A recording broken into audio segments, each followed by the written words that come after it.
চট্টগ্রামে পুলিশের উপর হামলার ঘটনায় এক সহযোগী সহ মূল অভিযুক্তকে গ্রেফতার করেছে পুলিশ। এরা হলো শাকিল ও তার সহযোগী দিদার। গতরাত 11টার দিকে চট্টগ্রামের চান্দনাইশ এলাকায় অভিযান চালিয়ে তাদের গ্রেফতার করা হয়। পরে স্বীকারোক্তি অনুযায়ী নগরীর বন্দর খালপাড় সহ আশপাশের এলাকায় অভিযান চালিয়ে 3 রাউন্ড গুলিসহ একটি আগ্নেয়াস্ত্র ও দেশীয় ধারালো অস্ত্র উদ্ধার করে পুলিশ। দুপুরে চট্টগ্রাম নগরের দামপাড়া পুলিশ লাইনের সংবাদ সম্মেলনে উপকমিশনার আমিরুল ইসলাম জানান, গ্রেফতার এড়াতে ঢাকায় পালিয়ে যাওয়ার সময় তথ্য প্রযুক্তি সহযোগিতায় শাকিল ও তার সহযোগী দিদারকে গ্রেফতার করা হয়।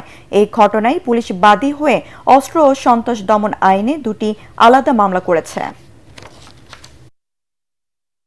তাদেরকে নিয়ে আমরা অভিযানে যাই। অভিযানে গেলে তাদের দেখানো মতে শাকিলের নিকট থেকে 3 রাউন্ড গুলি সহ একটি পিস্তল, দেশীয় পিস্তল, এবং তার যে সহযোগী আরিফের নিকট থেকে একটি বড় একটি কিরিচ উদ্ধার করা হয়।